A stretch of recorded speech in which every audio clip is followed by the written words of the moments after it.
madaxweynaha dalka Soomaaliya Xasan Sheekh Maxamuud ayaa wacad ku maray in uu dagaal ku qaadi doono dowladda Israel haddii ay isku daydo in ay saldhig ka samaysato meel ka mid ah Soomaaliya oo ah Somaliland. Haddii aad nagu cusub tahay nagu soo biir hadaa hore noola joogtay like and share the video waan ka mahad celinayaa. Sidoo kale Facebook-geena follow-da dhac ku sii insha Allah. waraysi ay ka qaaday telefishinka caalamiga ah ee Al Jazeera madaxweynaha dalka Soomaaliya ayaa waxa uu wacad ku maray in uu dagaal ku qaadi doono foolka fool ah ciidamada Israel haddii ay isku dayaan inay yimaadaan meel ka mid ah dalka Soomaaliya taas oo uu ku sheegay madaxweynaha in ay tahay Somaliland. madaxweynaha ayaa waxa uu sheegay in dalka Soomaaliya uu yahay hal dal oo dastuur leh oo ku midaysan dal ahaan loo aqoonsan yahay oo ah dal madax bannaan qayb ka midana aysan go'i karin qayb ka midana aysan aqoonsi ka raadsan karin wadamo kale. madaxweynaha ayaa waxa uu sheegay kadib aqoonsigii Somaliland ay ka heshay dowladda Israel in arrinkaasi uu yahay xadgudub dowladnimada Soomaaliya lagu soo xadgudbay. waxaa sidoo kale uu sheegay inay warar xukuumaddiisa ay hayaan warar hoose oo sheegaya in arrinkan Israel ay ku qasabtay saddex shay oo ay koow ka tahay in Falastiiniyiin loo soo safriyo dalka Soomaaliya iyo in wuxuu sheegay saldhig military ay rabaan inay ka samaystaan dowladda Israel taas oo uu sheegay in ay dagaal ka xigto dowladda Soomaaliya. qodobka saddexaad ee uu sheegay ee ah Ibraahimiyada ayaa iyadu uu waxaad moodaa in uu si jilicsan uga hadlay madaxweynaha dalka Soomaaliya. madaxweynaha ayaa waxa uu sheegay in marnaba aysan ogolaan doonin in Soomaaliya meel ka mid ah Falastiiniyiin la soo barakiciyay oo laga soo qaatay guryahoodii iyo regionkii ay ka deganaayeen dalkooda ee Gaza aan la keeni doonin Soomaaliya. waxaa kale oo uu sheegay in saldhigga militariga ee Israel ay wadato uu kaliya haddii aad aragtay buu yiri saldhig military ma aha meel loo soo dalxiis tago sida hadalka isaga uu dhigay isagoo luqadda Ingiriiska ku hadlaya ayaa waxa uu sheegay inaysan ahayn meel dalxiiska loo imaado ee ay tahay in meel wax laga difaacayo ama wax laga weerarayo uu yahay saldhigba haddaad maqasho. marka arrinkan ayuu wuxuu sheegay haddii Israel ay timaado oo ay saldhig ka samaysato Somaliland ujeedkeeda uu yahay in ay wax ka weerarto ama ay wax ka difaacdo. marka isagana waxa uu sheegay inta isaga dalka mas'uul uu ka yahay dastuurka Soomaaliyana uu ku xukumayo dalka Soomaaliya oo dhan in uusan ogolaan doonin raalina uusan ka noqon doonin in ciidda Soomaaliyeed meel ka mid ah laga weeraro cid kale sababtoo ah wuxuu sheegay in saldhigaas dhismaha loo dhisaayo uu yahay inay rabaan inay qolo kale ay weeraraan. qolyaha uu sheegay in laga weerari rabo Soomaaliya oo Israel ay rabto inay ka weerarto ma uusan carabaabin madaxweynaha mana uusan sheegin laakiin wuxuu yiri waa in qof un laga weeraraa saldhig haddii laga samaysto meel ama qolo laga difaacdaa. madaxweynaha ayaa sidoo kale sheegay qodobka saddexaad oo ah Ibraahimiyada in ay saxiixaan iyadu ay tahay wax choice ah oo qof dooqiisa ah.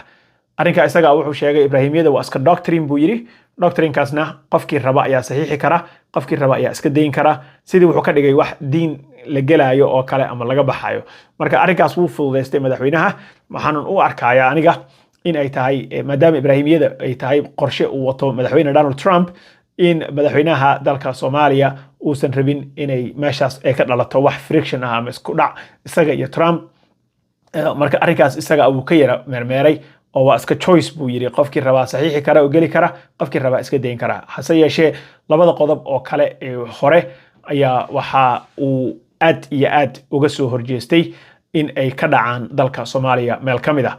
mar la weydiiyey haddii Israel ay timaado oo ay isku daydo inay hawshan dhamaystirato maxaad ka qabanaysaan iyo madaxweynaha waxa uu sheegay in dagaal cad ay la geli doonaan dowladda Israel haddii ay isku daydo in ay soo gaarto ama ay ka samaysato saldhig meel ka mid ah dalka Soomaaliya.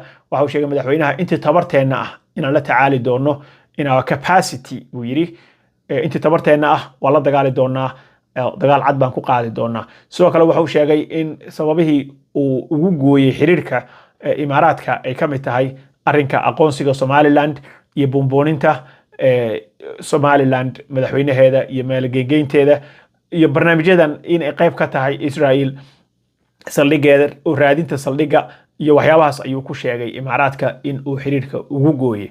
waxaa kale oo uu sheegay inuu kaashan doono Turkiga iyo Sacuudiga oo uu ku sheegay saaxiibo dhow inay leeyihiin dalka Soomaaliya oo ay ka ilaalin doonaan oo qaybtoodan ay ka qaadan doonaan inaysan Israel meeshaas lug soo dhigin oo aysan saldhig ka helin badda cas iyo berbera aageeda intaba.